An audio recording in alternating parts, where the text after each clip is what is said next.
Hello, my good friends. How are you today? May God bless you all. I will not introduce anything. You guys watch the video and feel it. Then let's evaluate together. The air in Nia Thompson's cramped Macon apartment was thick with the scent of jasmine tea and the faint hum of an old radio playing gospel in the background. The living room, lit by a single lamp, cast soft shadows on the walls where framed photos of her grandmother Gladys's civil rights marches hung proudly. Nia, a 27-year-old black woman with warm brown skin and tightly braided hair, sat hunched on a faded armchair, her heart pounding like a drum. Her fingers, stained with graphite from sketching, trembled as she clutched her phone. On the coffee table in front of her lay a sleek black credit card, its surface glinting under the light. The name embossed on it, Ethan Caldwell, sent a jolt through her. Ethan Caldwell, her boss at Caldwell Innovations in Atlanta. The sharp-jawed, cool-eyed CEO who'd barely glanced at her during her internship interview. And now, this card, identical to the one her husband had sent months ago to cover Gladys's heart surgery bills. Nia's breath caught as the pieces clicked together, each one sharper than the last. The late-night texts, the shared rants about work, the unexpected warmth she'd felt for a stranger she'd never met. Could they all belong to him? Her thumb hovered over the number she'd texted 100 times, a number tied to a man she'd married on paper for money, a man she'd never seen. The deal was simple. Sign the contract, stay married for a year, walk away with enough cash to save Gladys. No meetings, no faces, just signatures and a promise to divorce when the clock ran out. But now, with this card in her hand, the world felt like it was tilting. She pressed call. Across Atlanta, in a penthouse overlooking the glittering skyline, Ethan Caldwell lounged on a leather couch, his tie loosened and a glass of bourbon in hand. The city sprawled below, a maze of lights that never slept, much like the man who ran Caldwell Innovations. At 28, Ethan was all sharp edges, high cheekbones, a voice that could silence a boardroom, and a reputation for being untouchable. His phone buzzed on the glass table, the screen lighting up with a familiar number. His wife, the woman he'd married to satisfy his grandfather Walter's will, a condition to keep the company his family built. He smirked, expecting another dry text about her stingy husband who never called. He answered, his voice low and smooth. "Hello?" Nia froze, her breath hitching. That voice, deep, commanding, with a hint of Georgia drawl she'd heard in meetings. "Ethan?" she whispered, her heart slamming against her ribs. Ethan's grip tightened on the phone. "Nia!" His mind raced, the bourbon forgotten. "Wait, this can't. Are you saying you're my wife?" The line crackled with silence, a bridge snapping into place. Nia's eyes darted to the credit card, her voice barely audible. "The card you gave me today, for emergencies? It's the same one my husband sent. How is that possible?" Ethan stood, pacing to the floor-to-ceiling windows, the city blurring beyond. "I don't know, Nia. I sent that card months ago through the agency. I thought I was married to someone else, some woman named Vanessa. This has to be a mistake." "A mistake?" Nia's voice rose, sharp with disbelief. "I've been texting you for months, Ethan. About my job, my life, my grandmother. And you're telling me you didn't know?" "I didn't," he said, his tone firm but fraying at the edges. "I swear, I was just as clueless. Those texts. I thought I was talking to a stranger, but it was you all along." Nia's throat tightened, her mind spinning. The man she'd poured her heart out to, the one who'd made her laugh with his dry humor, was her boss. The man who'd barely looked at her in the office, who ran a tech empire she could barely dream of touching. "This is too much," she said, her voice breaking. "I need to think." "Nia, wait," Ethan started, but the line went dead. She dropped the phone, her hands shaking as she stared at the card. The gospel on the radio swelled, a reminder of Gladys's unyielding faith. But all Nia could feel was the weight of a secret she hadn't asked for. Across town, Ethan stood frozen, his reflection staring back from the glass. For the first time in years, his carefully controlled world felt like it was slipping away. Months earlier, Macon, Georgia. Nia sat at the kitchen table, the fluorescent light buzzing overhead. The hospital bills for Gladys's heart condition were stacked like a cruel game of Jenga, each one threatening to topple her world. Gladys, with her gray braids and sharp wit, was the only family Nia had left since her parents died in a car crash when she was 10. The memory of that night, the screech of tires, the cold hospital waiting room, still haunted her.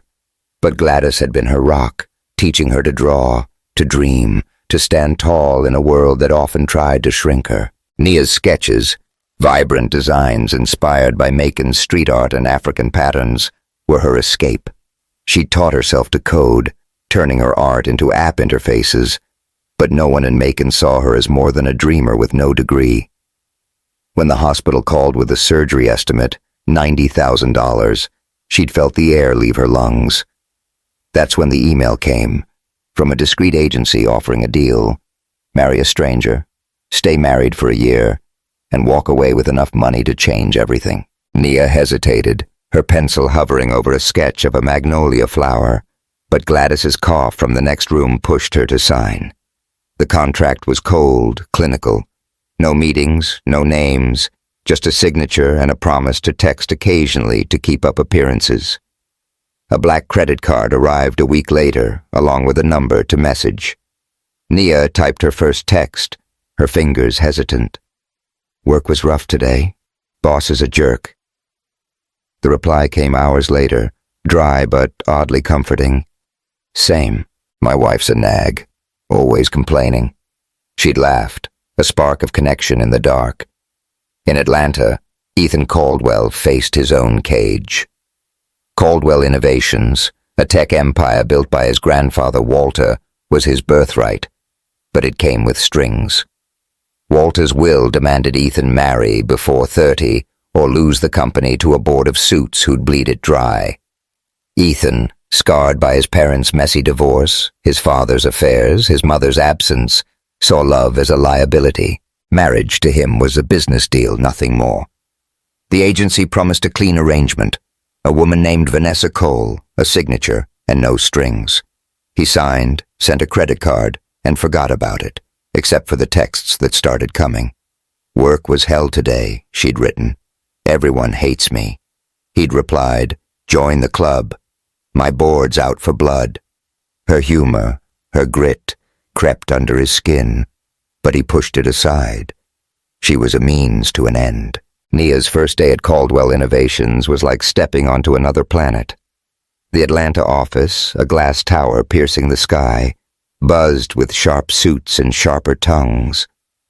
Her floral skirt and braided hair stood out against the corporate grays, drawing whispers as she crossed the lobby. "Who let the art kid in?" someone muttered. Nia's cheeks burned, but she straightened her spine, clutching her sketchbook like a lifeline. She'd landed this internship by sheer luck, her portfolio catching the eye of a recruiter desperate to meet diversity quotas. It was a long shot, but she needed the job to keep Gladys's bills at bay. Lauren Hayes spotted her first, leaning against a desk, her designer heels clicking as she sauntered over. Blonde, polished, and venomous, Lauren was a senior designer with a smile that could cut glass. "Well, look at this," she said, her voice dripping with mockery. "Did you wander in from a craft fair? We don't hire charity cases here." Nia's throat tightened, but she forced a smile. "I'm here for the internship," she said, her voice steady despite the heat in her chest. "I've got an interview." Lauren's clique snickered, a pack of wolves in tailored blazers. "Good luck, Macon girl," Lauren said, tossing her hair. "You'll need it." Upstairs, Ethan sat in his corner office, staring out at the Atlanta skyline. His phone buzzed with a text from his wife. "New job's a nightmare. Everyone's out to get me." He smirked, typing back, "Tell me about it. My board's plotting my funeral." He tossed the phone aside, his assistant Derek Shaw knocking to remind him of the day's interviews. Ethan barely listened, his mind on Walter's latest ultimatum: prove the marriage or lose everything. Nia's interview was a gauntlet. The panel, all stone-faced managers, fired questions like bullets. "No degree? No experience? Why should we take a chance on you?" She talked about her designs, her love for creating beauty from chaos, her app interfaces inspired by Macon's murals. Their eyes glazed over, but Ethan, watching through a one-way window, felt a flicker of something. Her file had caught his eye, raw, honest, desperate.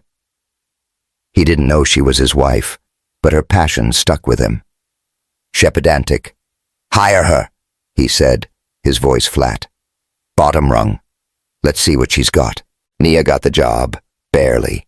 The HR rep tossed her a badge, grunting, "You're on Lauren's team. Don't screw it up." Day one was brutal. Lauren dumped a stack of busy work on her desk, coffee runs, filing, scanning, with a smirk. "Don't get comfy, Macon. You won't last a week." Nia bit her lip, her fingers itching to sketch, but she nodded and got to work. She wasn't here to fight. She was here for Gladys, for the paycheck that kept her grandmother breathing. That night, exhausted, Nia collapsed onto her couch, her phone lighting up with a text to her husband. "Work was a war zone. My boss is a snake, and everyone hates me." In his penthouse, Ethan read it, a rare smile tugging at his lips. "Same here," he replied. "My wife's a pain, always whining." Nia laughed, the sound echoing in the quiet apartment. For a moment, the stranger on the other end felt like a friend. The memory of that night lingered as Nia stared at the credit card. The gospel radio now a faint hum. The call with Ethan had shattered everything. He was her husband, her boss, the man she'd been venting to for months. And he'd been venting back, his words sharp but warm, a lifeline she hadn't known she needed. She stood, pacing the small living room, her braids swaying. What now? Confront him? Run? The card gleamed, a promise and a problem, tying her to a man she barely knew but felt closer to than anyone.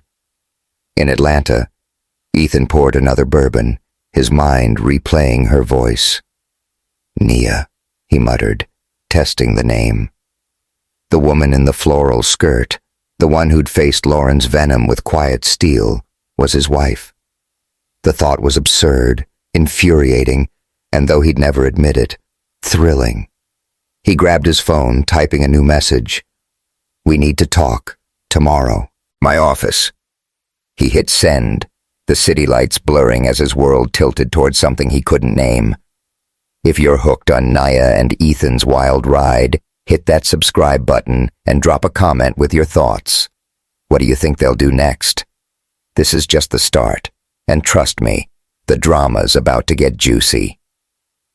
The morning after the call, Nia Thompson stood in her Macon apartment, staring at her reflection in a cracked bathroom mirror. Her braids were pulled back into a neat bun. Her floral blouse swapped for a navy blazer borrowed from her friend Tasha. She looked professional, but inside, she was a mess. Ethan Caldwell's text. "We need to talk. Tomorrow. My office."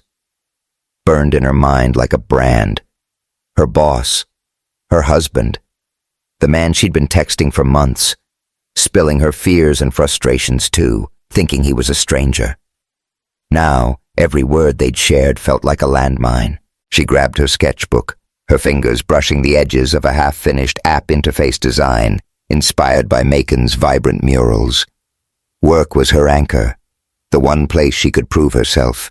But today, it felt like walking into a lion's den. Caldwell Innovations was a world of glass and steel, a far cry from Macon's dusty streets and gospel choirs. And Ethan? He was the king of that world, untouchable, unreadable. Could she face him? knowing what she knew. In Atlanta, Ethan paced his penthouse, the city skyline a gray blur beyond the windows. Sleep had eluded him, his mind replaying Nia's voice, sharp, wounded, disbelieving. This is too much. I need to think. He'd spent months texting her, laughing at her dry humor, feeling a warmth he hadn't known he craved. And now, she was Nia Thompson, the intern with hazel eyes and a quiet strength that had caught his attention in the office. The realization was a punch to the gut, unraveling the walls he'd built after his parents' divorce. He straightened his tie, his jaw tight. Whatever this was, mistake, fate, or some cruel joke, he'd fix it. He always did. But as he grabbed his keys and headed to Caldwell Innovations, a flicker of doubt gnawed at him. What if Nia didn't want to fix it? What if she walked away? Nia stepped off the bus in downtown Atlanta, the morning air thick with the scent of coffee and exhaust. The Caldwell Innovations Tower loomed ahead, its glass facade reflecting the chaos of the city. Her stomach churned as she crossed the lobby, her sneakers squeaking against the marble floor. Employees whispered as she passed, their eyes cutting through her like knives. There's the diversity hire, she imagined them saying. What's she doing here? Lauren Hayes was waiting by the elevators, her blonde hair pulled into a sleek ponytail, her smile as sharp as a blade. Well, if it isn't Macon's finest, she said, her voice dripping with sarcasm. Rough night? You look like you slept in a bus station. Nia's cheeks burned, but she kept her voice steady. I'm here to work, Lauren. That's all you need to know. Lauren's eyes narrowed, her heels clicking as she stepped closer. Don't get cocky, intern. You're on my team, which means you're on my time. Mess up and you're out. She turned, her clique trailing her like shadows, their laughter echoing in the lobby. Nia clenched her sketchbook, her nails digging into the leather cover. She wasn't here to make friends, but Lauren's venom stung deeper than she'd expected. As the elevator doors slid open, she stepped inside, her reflection staring back from the mirrored walls. You've got this, she told herself, channeling Gladys's no-nonsense grit. You're here for her, not them. Upstairs, Ethan sat behind his desk, the Atlanta skyline framing him like a painting. His office was all clean lines and cold surfaces, a fortress of control. But today, control felt like a myth. Derek Shaw, his assistant, knocked and poked his head in, his glasses glinting under the fluorescent lights. You okay, boss? You look like you saw a ghost. Ethan forced a smirk. Just a long night. Nia Thompson's coming in. Clear my schedule for 10 minutes. Derek raised an eyebrow, his voice teasing. Nia, huh? The intern with the killer designs? You sure this is about work? Get out, Ethan said, but there was no heat in it. Derek chuckled and closed the door, leaving Ethan to stare at his phone. Nia's last text before the call was still there. Work was a war zone. Everyone hates me. He'd replied, join the club. Now, those words felt like a confession he hadn't meant to make. When Nia knocked, her heart was a drumbeat. She stepped inside, her blazer stiff against her shoulders, and met Ethan's gaze. He stood, his suit impeccable, but his eyes betrayed a flicker of something. Nervousness? Regret? She couldn't tell. Sit, he said, gesturing to a leather chair. His voice was calm, but his fingers tapped the desk, a tell she hadn't noticed before. Nia stayed standing, her arms crossed. I'd rather not. Let's just get this over with. You knew, didn't you? About us? About the marriage? Ethan's jaw tightened. Nia, I swear I had no idea. The agency told me I was married to someone named Vanessa Cole. I signed the papers, sent the card, and that was it. I didn't know it was you until last night. She searched his face, looking for a lie, but found only intensity. Then how do you explain the texts? We've been talking for months, Ethan. You never thought to ask who I was? I could ask you the same thing, he shot back, stepping around the desk. You signed the same deal. No names, no faces. That was the point, wasn't it? A clean transaction. Nia flinched, the word transaction cutting deep. It wasn't clean for me, she said, her voice low. I did it for my grandmother. She's all I have. But you're a CEO. You could have bought your way out of anything. Why play this game? Ethan's eyes darkened. You think I had a choice? My grandfather's will ties my hands. Marry by 30 or I lose the company. Everything my family built, gone. I don't believe in love, Nia. I never did. This was just business. Her chest tightened, a mix of anger and hurt. Business, she repeated, her voice barely a whisper. So I'm just a signature to you? A checkbox? No, he said quickly, his voice softening. That's not what I meant. Those texts, they weren't business. They were real. I didn't know it was you, but I looked forward to them every night. Nia's breath caught, her resolve wavering. She wanted to believe him, wanted to hold on to the warmth of those messages, but the gap between them, her Macon roots, his Atlanta empire, felt like a canyon. I can't do this, she said, turning toward the door. Not now. Nia, wait, Ethan called, but she was already gone, the door clicking shut behind her. Back at her desk, Nia buried herself in work, her pencil flying over her sketchbook, her latest design, an app interface with bold colors and flowing lines inspired by Macon's street art, was due for a team presentation tomorrow. It was her chance to prove she belonged, despite Lauren's taunts and the whispers that followed her like shadows. Lauren, true to form, made it impossible. She sauntered over, a stack of files in hand, and dropped them on Nia's desk with a thud. Client revisions, she said, her smile saccharine. Due by end of day. Don't screw it up, Macon. Nia's jaw clenched, but she nodded, her voice tight. Got it. As Lauren walked away, Jalen Harris, a software engineer with a quick grin and a fade haircut, leaned over from the next cubicle. Don't let her get to you, he said, his voice low. Lauren's been gunning for Ethan since forever. Got turned down cold, and now she's taking it out on you. Nia raised an eyebrow, her pencil pausing. Ethan? As in, our boss? Jalen nodded, sipping his coffee. Yup. She thought she had a shot, but Ethan's not the type. Too busy running the world. You, though? You're shaking things up. That design of yours? It's fire. Nia smiled, the first real one all day. Thanks, Jalen. I just want to get through this week without a war. Good luck, he said, chuckling. With Lauren, it's always a battlefield. That afternoon, Nia's phone buzzed with an email from Ethan.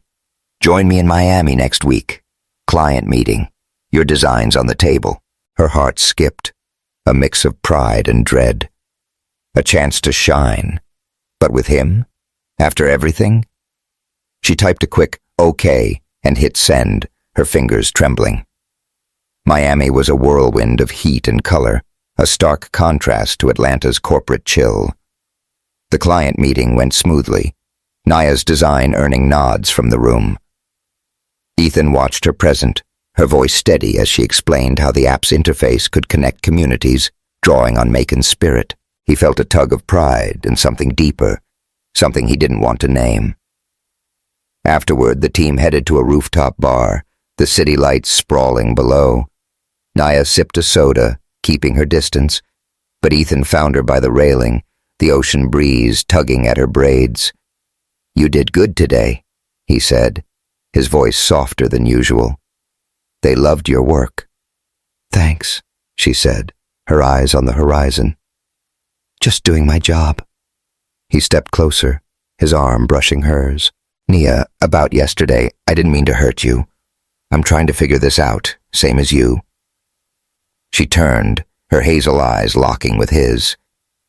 Figure what out, Ethan? That we're married? That we've been lying to each other? Or that we're supposed to just pretend it's fine? He opened his mouth to reply, but a sudden rain swept in, drenching the bar. The team scattered, but Nia and Ethan ducked under a nearby awning, their clothes clinging to their skin. The air was electric, the rain a curtain around them. Ethan reached out, brushing a wet braid from her cheek, his fingers lingering. I don't want to pretend, he said, his voice low, raw. Not with you.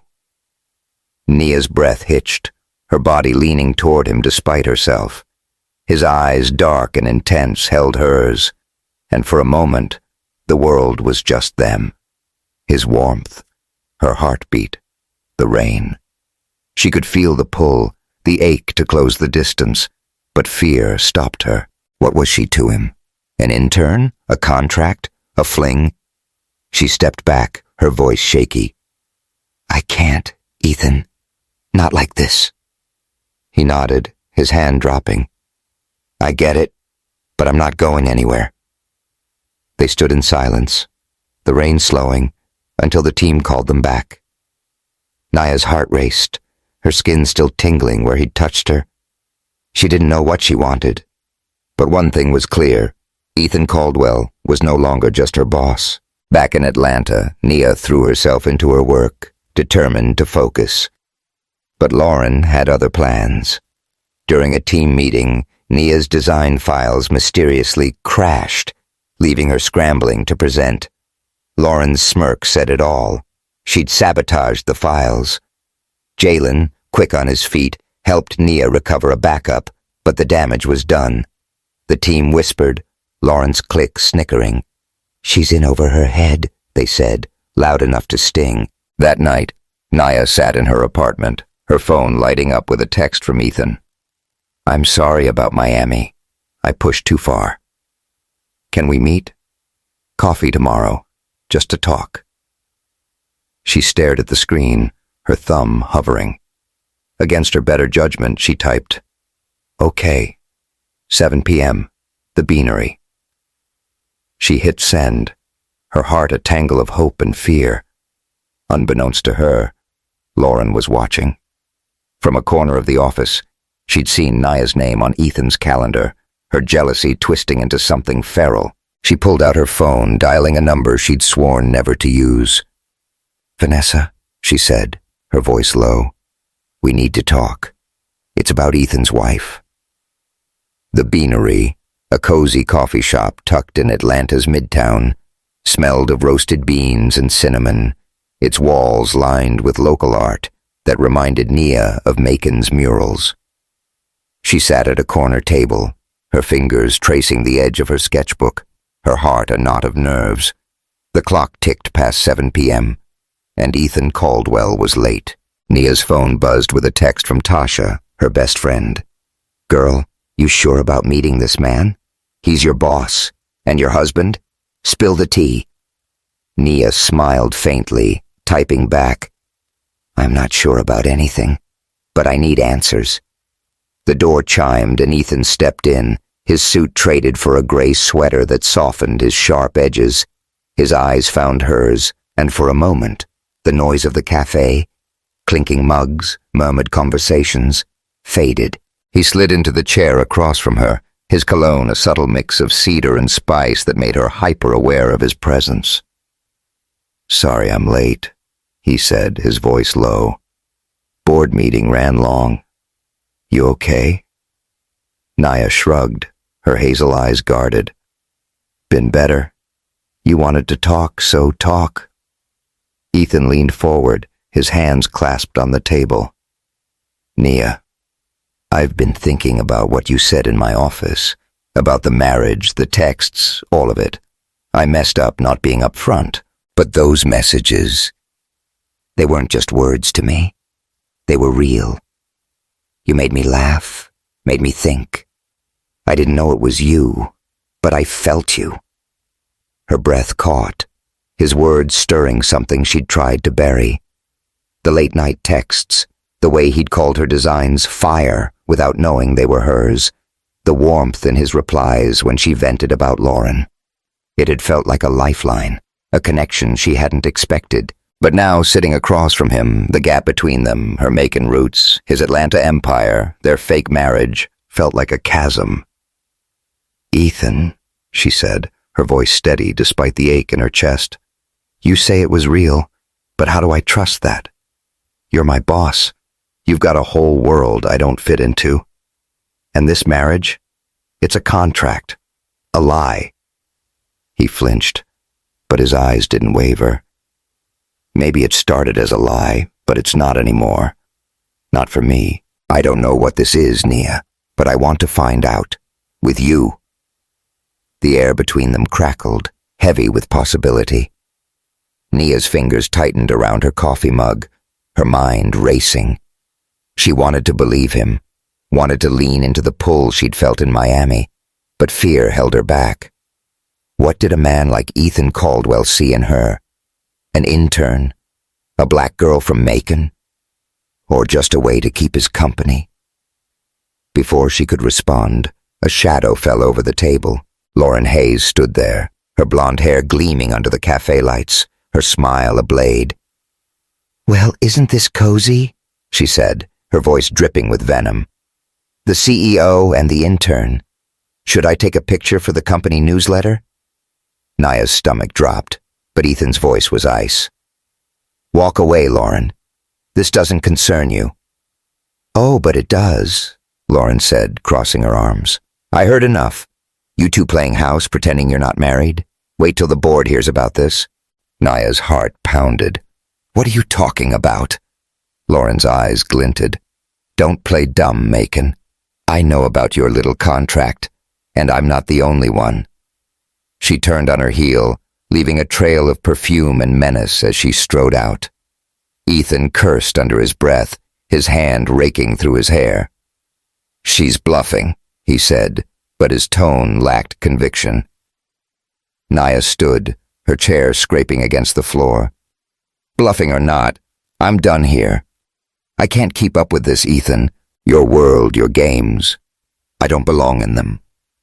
"Nia, please," he said, reaching for her arm, but she pulled away, grabbing her sketchbook and bolting for the door. The Atlanta night swallowed her, the city lights blurring through tears she refused to let fall. The next morning, Caldwell Innovations was a powder keg. Nia arrived early, her eyes gritty from a sleepless night, and found her desk buried under a fresh stack of Lauren's revisions. The whispers were louder now, the stares sharper. "Gold digger," someone muttered as she passed, trying to sleep her way up. Nia's cheeks burned, but she kept her head high, channeling Gladys's mantra, "Don't let them see you break." Jalen Harris caught her in the break room, his expression grim. "You hear the rumors?" he asked, handing her a coffee. "Lauren's spreading word you're after Ethan's money. Says you're his secret wife or some nonsense." Nia's stomach churned. "It's not nonsense," she admitted, her voice low. "But it's not what she thinks. It's complicated." Jalen's eyes widened, but he nodded. "Keep it real, Nia. Whatever's going on, you don't deserve this. Lauren's just mad you're outshining her. Your app design? It's the talk of the floor." "Thanks," Nia said, managing a small smile. "But right now, I just need to survive." Survival got harder when Vanessa Cole strode into the office at noon, her heels clicking like gunfire. Tall with auburn hair and a designer dress that screamed money, she carried an air of calculated charm. She marched straight to Ethan's office, a folder of papers in hand, and the entire floor watched through the glass walls. Nia at her desk felt a chill as Vanessa's voice carried through the door. "Ethan, darling," she said, loud enough for effect. "We need to discuss our marriage. These papers prove I'm your wife, and I'm not going anywhere." The floor erupted in murmurs. Nia's pencil snapped in her hand, her heart racing. "Another wife?" Ethan's face, visible through the glass, was a mask of fury, but Vanessa's smile never faltered. She tossed the papers on his desk and sauntered out, pausing to lock eyes with Nia. "You must be the intern," she said, her voice silk and steel. "Stay out of my way." Nia's hands shook as she grabbed her phone, texting Ethan, "What the hell is going on?" His reply came seconds later. "Meet me after work. I'll explain everything." Ethan's office felt like a battlefield when Nia stepped inside that evening. The city lights glittered beyond the windows, but the air was thick with tension. Ethan stood by his desk, his tie loosened, his eyes weary. "Nia," he said, his voice rough. "I owe you the truth." "Then give it to me," she said, her arms crossed. "Who's Vanessa? And why is she saying she's your wife?" Ethan exhaled, running a hand through his hair. "The agency screwed up. They told me I was marrying Vanessa Cole, some woman they vetted. I signed the papers, sent the card, and thought that was it. But last night, after our call, I had Derek dig into it. The contract I signed has your name, Nia, not hers. Vanessa's a fraud trying to cash in." Nia's knees felt weak, but she held her ground. "So, you're saying I'm your real wife? And you didn't know until now?" "I didn't," he said, stepping closer. "But there's more. Those texts we sent, they changed me. I was falling for you, Nia, before I even knew your face.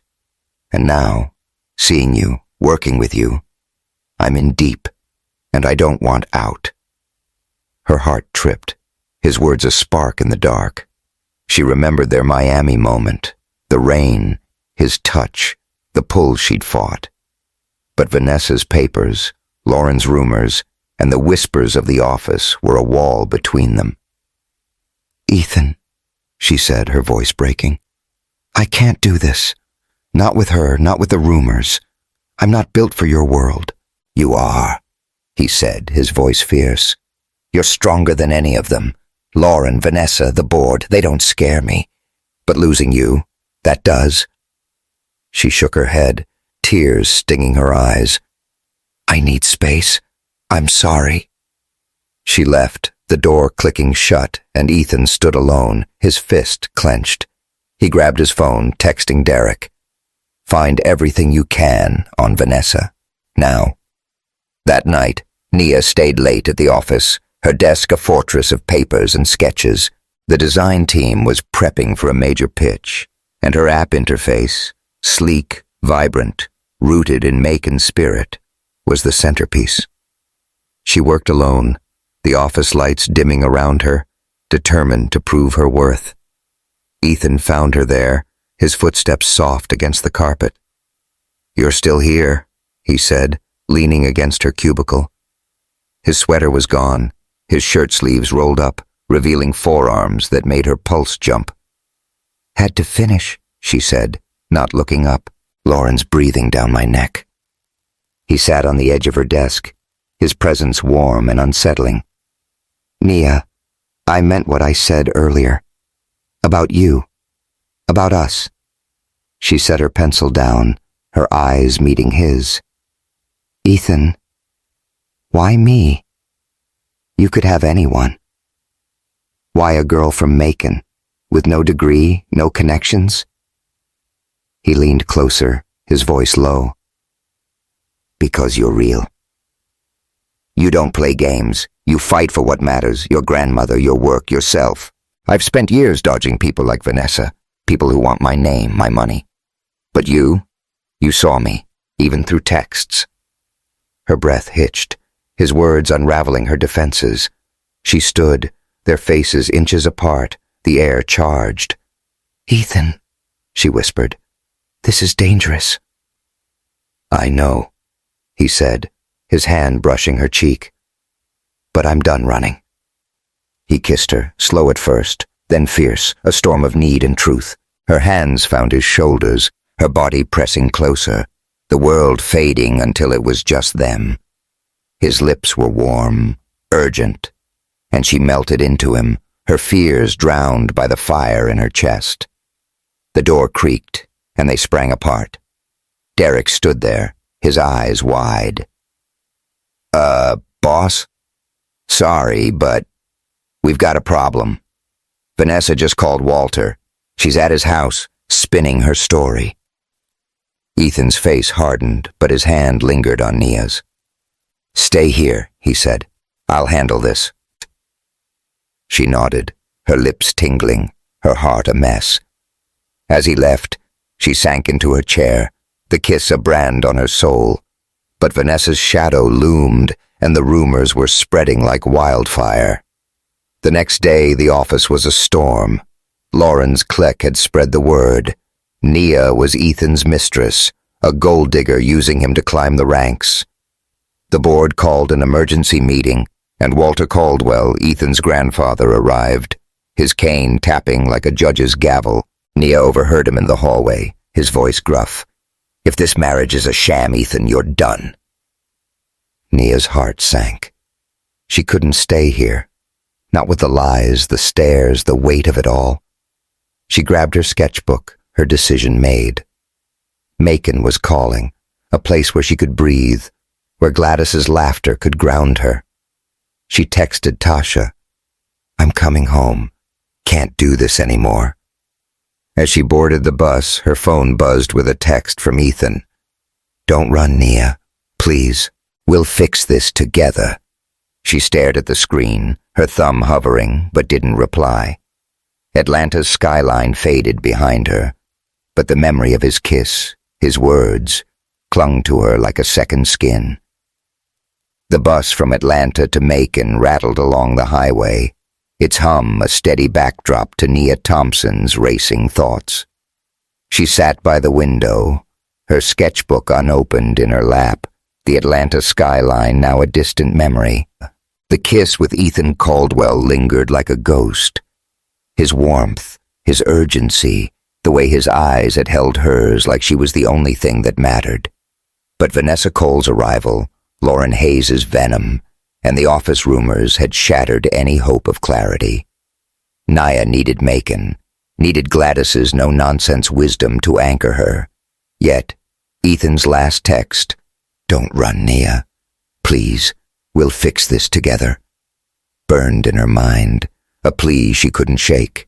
In Atlanta, Ethan stood in his office, the city lights a cold glow beyond the windows.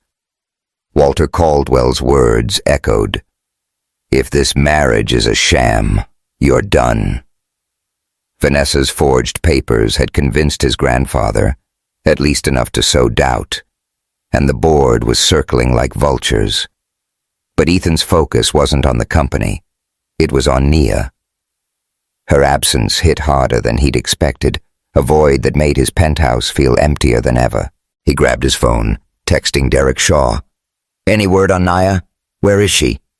Derek's reply came fast. Bus records show she's headed to Macon. You going after her? Ethan didn't hesitate. He grabbed his keys, his jaw tight. Nia was slipping away, and he'd be damned if he let her go without a fight.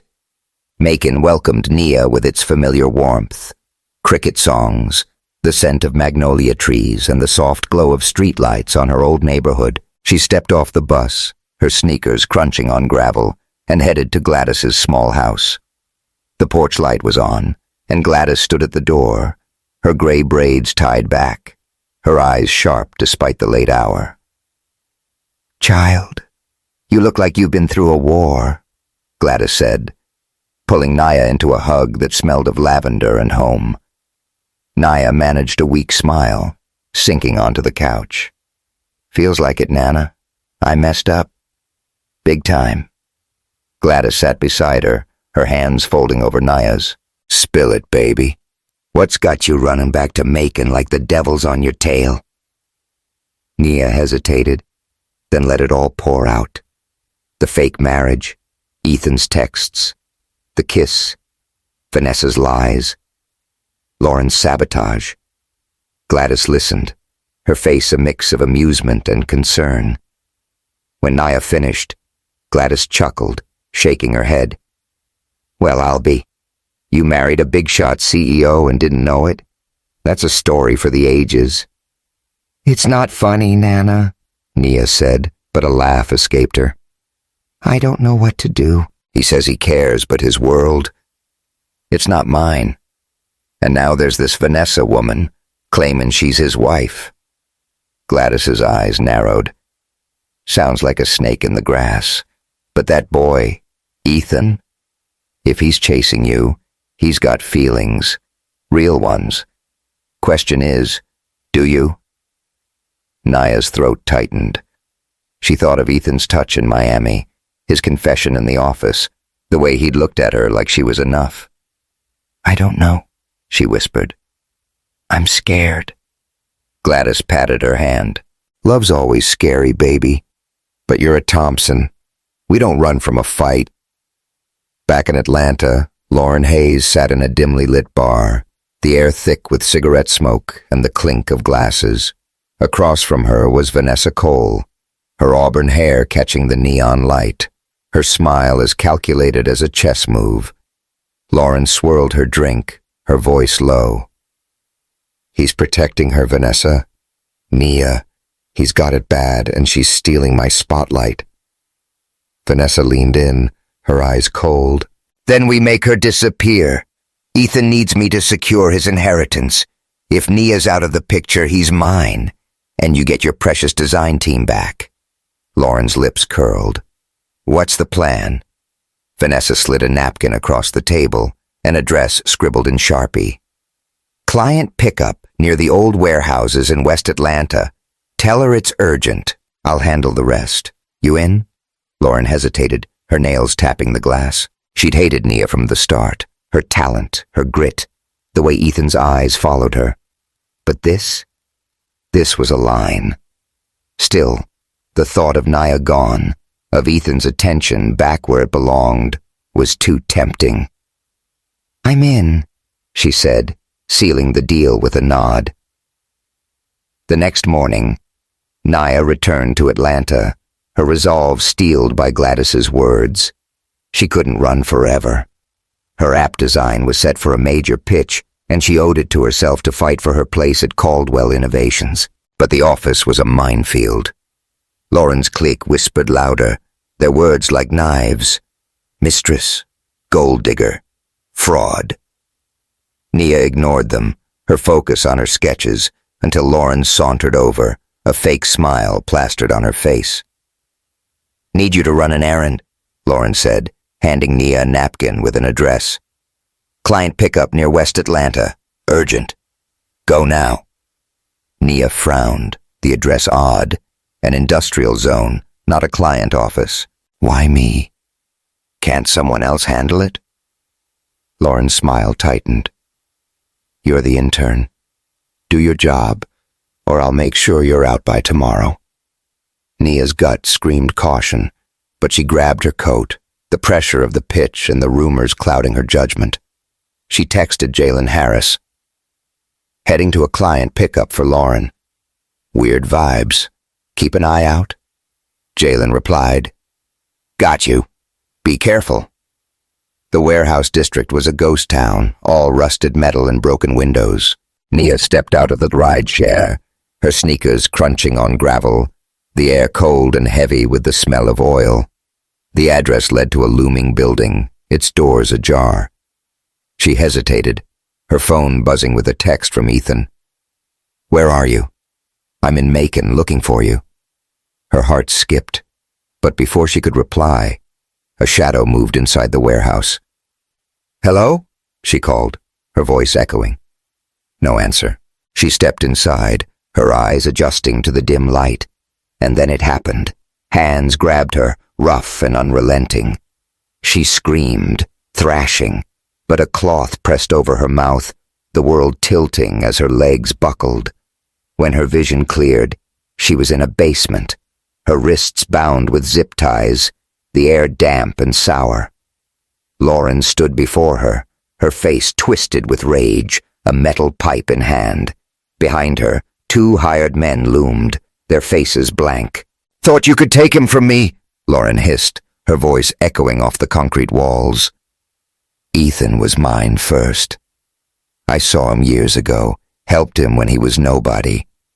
You don't deserve him. Nia's side ached, her breath ragged, but she forced her voice steady.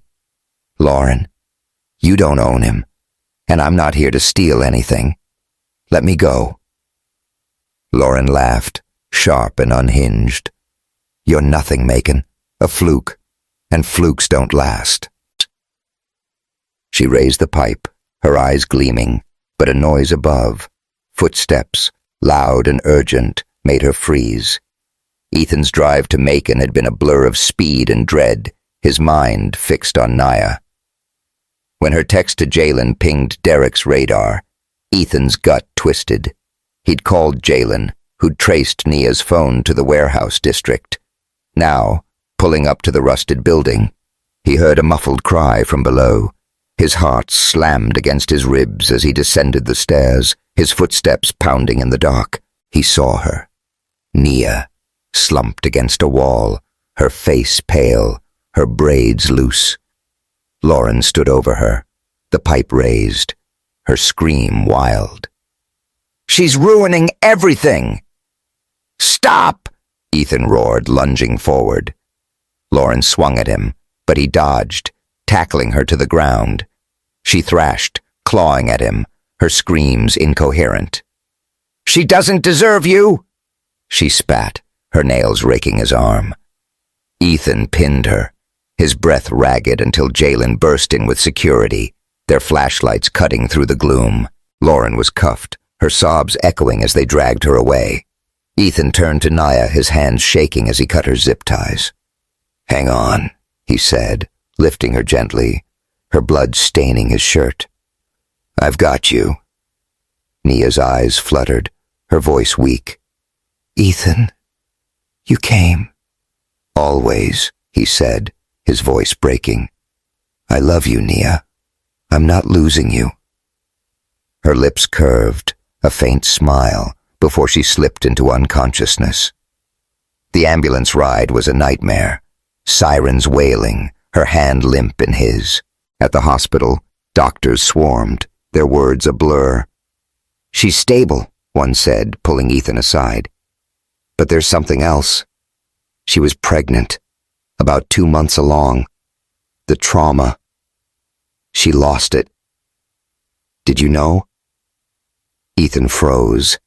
The air sucked from his lungs. Pregnant. Their night in the office, the kiss that had spiraled into something more, something neither had planned. He hadn't known, and neither had she. Guilt crashed over him, heavy and cold. No, he said, his voice hollow. She didn't know. The doctor nodded, leaving him by Nia's bed.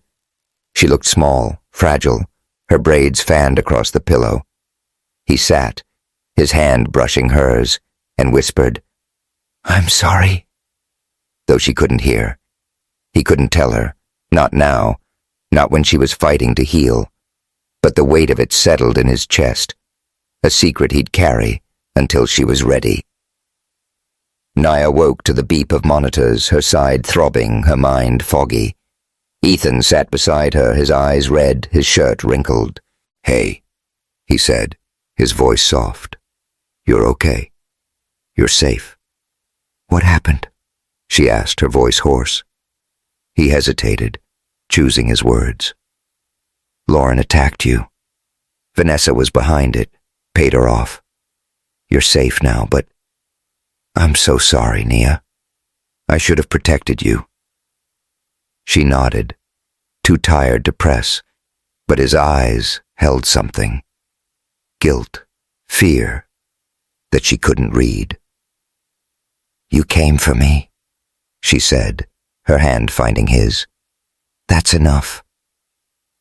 He squeezed her hand, his throat tight. It's not, but I'll make it right. Back at Caldwell Innovations, the fallout was swift. Lauren was arrested, her obsession with Ethan laid bare in a ranting confession. Vanessa, though, was a ghost. Her phone dead, her accounts empty. Derek uncovered a bank transfer linking her to Lauren, but it wasn't enough. The board, fueled by Raymond Holt's whispers, demanded answers about Ethan's marriage. Walter's trust wavered, his cane tapping as he grilled Ethan. "Fix this, boy, or you're out." Nia, discharged but fragile, returned to her apartment. Ethan drove her, his silence heavy. At her door he lingered, his hand hovering near her elbow. "Rest up," he said, his voice rough. "Call if you need me." She nodded, her eyes searching his. "Thanks, Ethan, for everything." He walked away, the weight of her loss pressing on him. Nia watched him go, her heart a tangle of gratitude and doubt. Something was off. He was hiding something and it scared her. That night she texted Tasha. "I'm okay, but Ethan's keeping secrets. I don't know if I can trust him." Tasha replied, "Come to Macon this weekend. We're throwing a festival. Bring him. Let's see what he's made of." Nia stared at her phone, then at the black credit card on her table, the one that started it all. She didn't know if she could face Ethan again, but one thing was clear. The truth was still out there, and it was coming for them both. Nia Thompson sat on the couch in her Atlanta apartment, a blanket draped over her knees, the ache in her side a dull reminder of the warehouse. The hospital's sterile smell still clung to her memory, but it was Ethan Caldwell's haunted eyes that lingered most. He'd saved her, held her, whispered "I love you" in the chaos, but something was off. The way he avoided her gaze, the weight in his voice. It was more than guilt over Lauren's attack. He was hiding something, and it gnawed at Nia like a splinter. Her phone buzzed with a text from Tasha Bennett. "Festivals this weekend in Macon. Bring your CEO husband. Time to see if he's for real." Nia smiled faintly, picturing Tasha's no-nonsense grin and the Macon Street Festival. Soul music, fried chicken, and neighbors dancing under string lights. It was home, a place where she could breathe. But Ethan? Could he fit into her world? Or would he always be the Atlanta king, out of reach? She typed a reply. "I'll think about it," still figuring him out. Her fingers hovered, then she opened her text thread with Ethan. His last message, sent after he'd driven her home, was simple. "I'm here when you're ready." She wanted to believe him, wanted to hold onto the fire of their kiss, the desperation in his voice when he'd found her in that basement. But trust was a fragile thing, and hers was cracked. In his penthouse, Ethan stared at the city skyline, a glass of bourbon untouched on the table. The hospital doctor's words echoed. She was pregnant. She lost it. He hadn't known, and neither had Nia. That night in the office, when their kiss had spiraled into something deeper, something reckless, had left a mark neither had expected. Now, the loss was a weight he carried alone, a secret he couldn't share, not when Nia was still healing, not when Vanessa Cole and the board were closing in. Derek Shaw knocked, his tablet glowing with data. "Got something big," he said, sliding it across the desk. "Vanessa's marriage papers are fake. The agency messed up 3 years ago. Your contract was filed with Nia's name, not Vanessa's. You're legally married to Nia Thompson." Ethan's breath caught, the words a lifeline and a landmine. "Nia's my wife," he said, testing the truth. It fit, like a key turning in a lock, but the doctor's revelation twisted it. "Does Vanessa know?" Derek nodded. "She's got to. Why else is she pushing so hard? But there's more. Bank records show she paid Lauren to set up the warehouse hit, and Raymond Holt's been funneling money to her, probably to destabilize you." Ethan's jaw tightened. "Holt's been after my seat for years. Get me everything on him. And find Vanessa. She's not slipping away again." Derek hesitated, his voice soft. "You gonna tell Nia about the marriage, the other thing?" Ethan's hand clenched, the bourbon glass cold against his palm. "Not yet. She's been through enough." Derek raised an eyebrow but didn't push. Your call, boss. But secrets? They've got a way of blowing up. Nia returned to Caldwell Innovations the next day, her head high despite the whispers. Lauren's arrest had quieted some of the gossip, but the rumors about her and Ethan still simmered. Jalen Harris greeted her with a fist bump, his grin wide. Welcome back, champ. Heard you took down Lauren like a pro. Hardly, Nia said, managing a laugh. Just trying to keep my head above water. Her desk was clear of Lauren's busy work, a small victory, but the upcoming pitch loomed. Her app design, now the team's flagship project, was her chance to shine. She buried herself in revisions, her pencil dancing across her sketchbook, but her mind kept drifting to Ethan. She needed to confront him, to understand what he was hiding. That afternoon, Ethan found her in the break room, his presence filling the space like a storm. Nia, he said, his voice low. Can we talk? Somewhere private? She nodded, her heart pounding, and followed him to a quiet conference room. The glass walls reflected their silhouettes, Atlanta's skyline a backdrop of steel and light. Ethan closed the door, his eyes searching hers. I owe you the truth, he said. All of it. Then start talking, she said, her arms crossed, her voice steady despite the tremor in her chest. He took a breath, his hands in his pockets. Vanessa's not my wife. She never was. The agency screwed up the paperwork. The contract I signed, the one you signed, it's got your name. You're my real wife, Nia. Always have been. Her knees buckled, and she gripped the table. You're saying, we've been married this whole time? For real? He nodded, stepping closer. I didn't know until Derek dug it up. Vanessa's a con, trying to bleed me dry. But there's more. His voice cracked, his eyes dropping.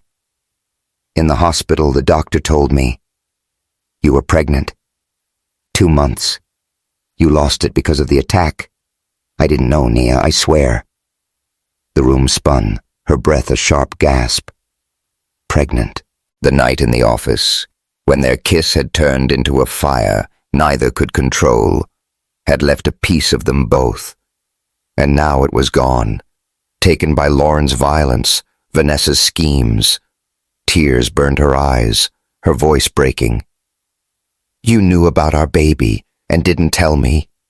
Ethan, I needed you, and you chose to hide it. I was trying to protect you, he said, his voice desperate. You were hurt, Nia. I couldn't pile that on you. Protect me? She snapped, her tears falling. By lying? I trusted you, Ethan. After everything, Lauren, Vanessa, the rumors, I thought you were different. But you're just like them, keeping secrets to control me. Nia, no, he said, reaching for her, but she stepped back, her hand raised. I can't do this, she said, her voice a whisper. I'm going back to Macon. Don't follow me.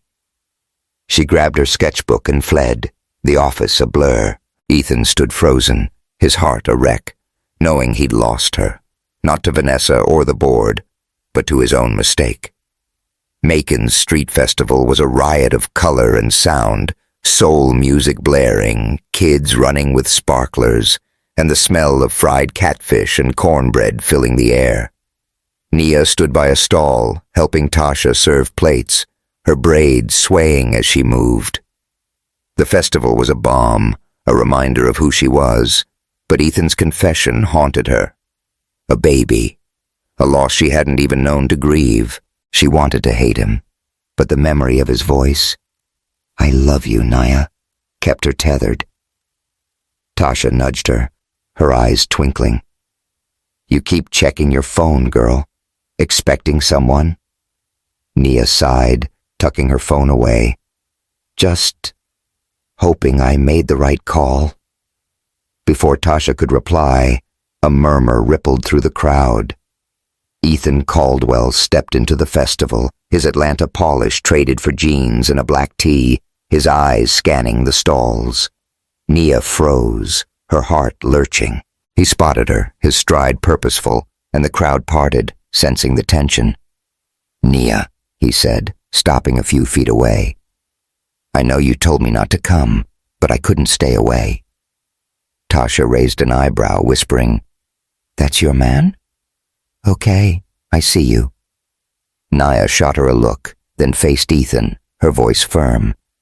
"What do you want, Ethan?" "To make this right," he said, his voice raw. "I screwed up, keeping that from you. I thought I was protecting you, but I was wrong. I'm here, Nia, for you, not the company, not the contract. Just you." The music faded, the crowd a blur. Nia's throat tightened, her eyes searching his. She saw the man who'd saved her, who'd kissed her like she was his world, but also the man who'd hidden a piece of her heart. "I don't know if I can trust you," she said, her voice trembling. "Not after this." "Then let me earn it," he said, stepping closer. "Starting now. I'm not going anywhere." Tasha clapped, breaking the spell. "All right, CEO, you want to prove it? Join the dance line. Show us what you got." Ethan blinked, caught off guard, but the crowd cheered, pulling him into a Soul Train line. Nia watched, a reluctant smile tugging at her lips as he stumbled through the moves, his laughter genuine. For a moment, he wasn't the Atlanta king. He was just Ethan, trying to fit into her world. Back in Atlanta, the storm was brewing. Vanessa Cole, backed by Raymond Holt, planned a press conference to expose Ethan's fraudulent marriage, aiming to sway Walter and the board. Derek, working overtime, uncovered a bombshell. Holt had been embezzling funds, funneling them to Vanessa. He texted Ethan, "Got dirt on Holt. Need you back ASAP." Ethan returned to Atlanta, Nia by his side, her decision spurred by Tasha's advice. Give him a chance, but make him work for it. At Caldwell Innovations, the press conference was chaos. Reporters, flashing cameras, and Vanessa at the podium, her voice dripping with fake tears. "Ethan Caldwell lied to his grandfather, to this company," she said, holding up her forged papers. "I'm his wife, and he's betrayed us all." Nia, standing in the back, felt the weight of every eye. She'd had enough. With Jalen's help, she'd accessed Holt's financial records, linking him to Vanessa's scheme. She stepped forward, her voice cutting through the noise.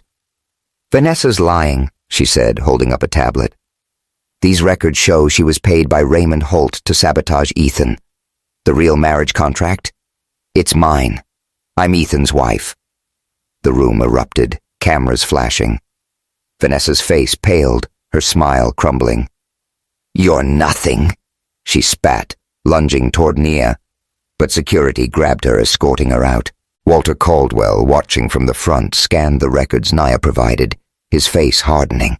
"Holt," he barked, "you're done. And you," he turned to Vanessa, "don't come near my family again." Ethan stepped to Nia's side, his hand brushing hers. "You didn't have to do that," he said, his voice low. "But I'm glad you did." She met his eyes, her heart steady. "I did it for me, Ethan. And maybe for us." That evening, Ethan drove Nia to Macon, the road quiet under the stars. At Gladys's house, he knelt before Nia on the porch, pulling a silver bracelet from his pocket, engraved with a magnolia flower. "For you," he said, fastening it around her wrist. "No more secrets. No more running. I love you, Nia, and I'll spend every day proving it." Her eyes welled, her fingers tracing the bracelet. "I love you too," she said, her voice soft. "But it's gonna take time. We've got a lot to rebuild." He nodded, his hand finding hers. "I'm in, for all of it." They leaned in, their foreheads touching, the magnolia trees whispering around them. The road ahead was uncertain, but for the first time, they faced it together, their hearts aligned, their truths laid bare. The sun dipped low over Macon, Georgia, casting a golden glow across Gladys's backyard, where a magnolia tree stood like a sentinel, its petals soft against the breeze. The air was alive with the scent of jasmine and the hum of a small crowd, friends, neighbors, and a few unexpected faces from Atlanta.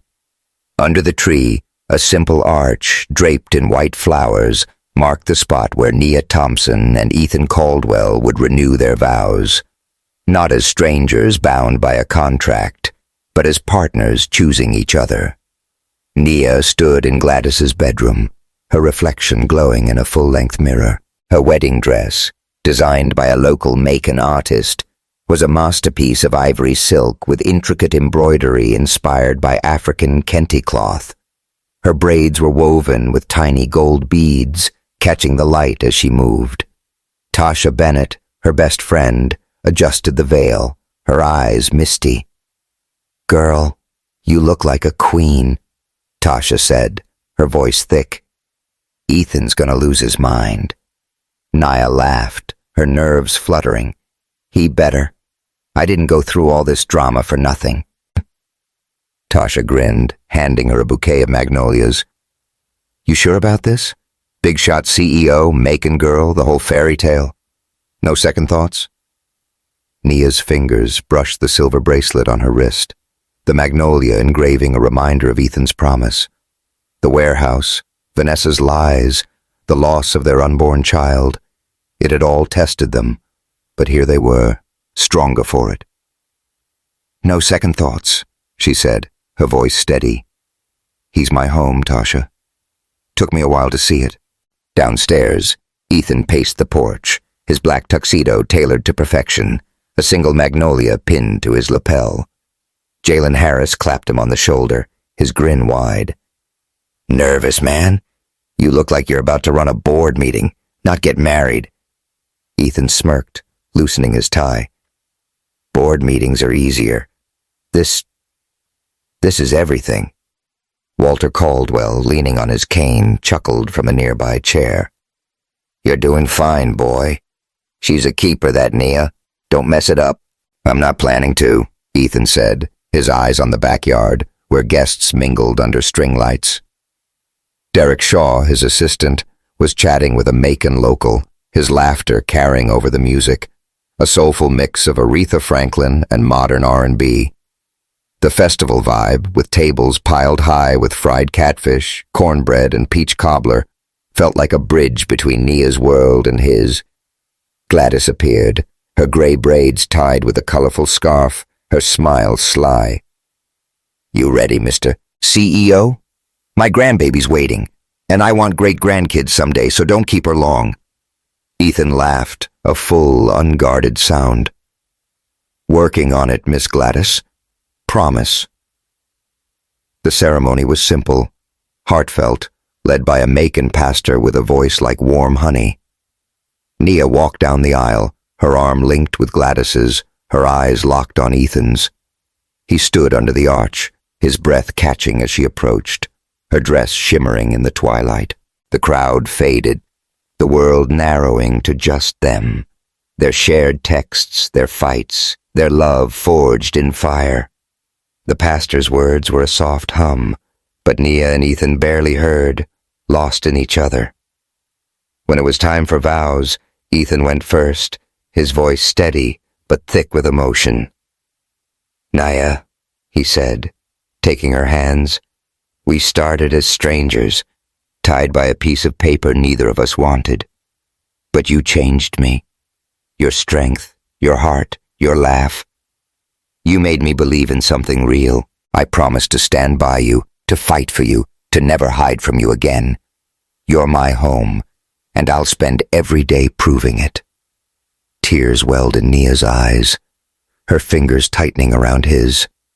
"Ethan," she said, her voice clear. "You saw me when I felt invisible. You fought for me when I couldn't fight for myself. I was scared. Of us. Of your world. Of losing who I am. But you showed me love doesn't take away, it builds. I promise to trust you, to challenge you, to love you with everything I've got." We're not just a contract anymore. We're forever." The crowd cheered as they exchanged rings, simple bands engraved with magnolia petals. The pastor grinned. "By the power vested in me, I pronounce you husband and wife, again. Kiss your bride, son." Ethan didn't need telling twice. He pulled Nia close, his lips meeting hers in a kiss that was soft, then fierce, a promise sealed under the magnolia tree. The crowd erupted, Gladys's whoop the loudest as music swelled and sparklers lit the night. The reception was a blur of laughter and dance. Nia and Ethan moved through the crowd, her hand in his, their smiles unstoppable. Tasha dragged Ethan into a Soul Train line, his awkward steps earning cheers. Walter, grumbling about city noise, shared a quiet moment with Nia, his voice gruff but warm. "You're good for him," he said, patting her hand. "Keep him in line." "Always," Nia said, her eyes twinkling. Jalen and Derek, now fast friends, swapped stories over plates of cobbler, while Gladys held court, regaling guests with tales of her civil rights days. The festival spirit, rooted in Macon's community, alive with love, wrapped them all, a family stitched from broken threads. Later, under the stars, Nia and Ethan stole a moment by the magnolia tree, her head resting on his chest. "This is real, right?" she said, her voice soft. "Not just a dream?" He kissed her forehead, his arms tightening. "Real as it gets. You and me, Nia. No more secrets." She touched the bracelet, her heart full. No more running. Months later, life settled into a new rhythm. Nia split her time between Macon and Atlanta, her career soaring at Caldwell Innovations. Her app, a platform connecting minority communities to education and jobs, launched to rave reviews, its interface a vibrant nod to Macon's street art. She was no intern now, but a lead designer, her name on the project, her sketches brought to life. At a team meeting, she presented updates, her confidence quiet but unshakable, and Ethan watched from the back, his pride a silent glow. Ethan, too, had changed. Nia's influence softened his edges, his leadership now guided by empathy as much as ambition. He'd started a mentorship program at the company, inspired by Nia's journey, giving others like her a shot. His penthouse, once a cold shell, was now a home they shared, filled with her sketches, Gladys's quilts, and the warmth of their laughter. Lauren Hayes's trial was pending, her obsession with Ethan a cautionary tale. Vanessa Cole had vanished, her schemes dust, and Raymond Holt's embezzlement conviction ensured he'd never touch Caldwell Innovations again. Walter dropped by the office occasionally, his cane tapping, his gruff praise for Nia a rare gift. "Knew you were a keeper," he'd say, clapping Ethan's shoulder. "Don't mess this up." One evening, Ethan took Nia to the rooftop of their Atlanta apartment, the city sprawling below, lights twinkling like stars. He pulled a small box from his pocket, revealing a necklace to match her bracelet, a silver chain with a tiny magnolia pendant. "For you," he said, fastening it around her neck. "A promise, Nia. No secrets, no lies. Just us." She touched it, her throat tight. "You didn't have to." "Wanted to," he said, his hands finding hers. "You're my home, Nia. Took me too long to see it." She stepped closer, her voice soft. "You're mine, too. From that first text, I think." They kissed, slow and sure, the necklace cool against her skin, the wind gentle around them. She thought of Macon, of Gladys's laughter, of the warehouse shadows that had nearly broken her. He thought of Walter's will, the empire he'd almost lost, the woman who'd saved him without knowing it. "We started as strangers," Nia said, her head on his chest. "Yeah," Ethan replied, his arms tightening. "And now, where everything. Life unfolded, day by day, a tapestry of love and growth. Nia's designs continued to thrive, her app a beacon for communities like hers. She and Ethan visited Macon often, Gladys's stories endless, her health steady. Walter joined them sometimes, grumbling about Atlanta traffic but smiling at Nia's sketches. They built a future neither had expected, a love that wasn't just a spark, but a steady flame.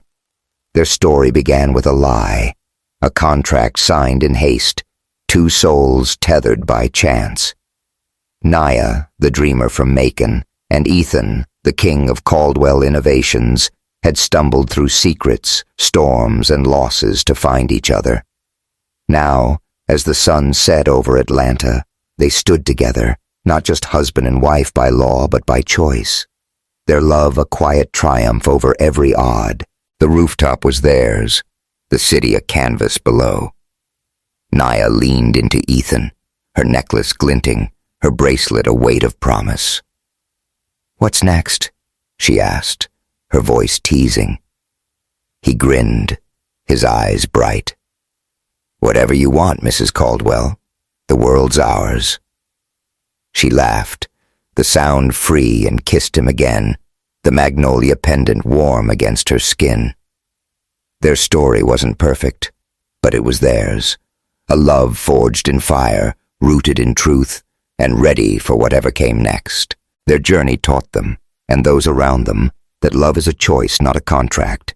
It's built on trust, forged through trials, and strengthened by honesty. Nia and Ethan learned to see each other, not as roles, intern, CEO, wife, husband, but as people, flawed and fierce, who chose to stay. Their love, born from a lie, became a truth that outshone every shadow, a reminder that the heart, when brave, can overcome any divide. Thank you for joining Nia and Ethan on their incredible journey. If their story touched your heart, hit that subscribe button and drop a comment with your favorite moment. Was it the warehouse rescue, the festival dance, or their wedding under the magnolia tree? We've got more stories like this coming, so stay tuned for the next adventure.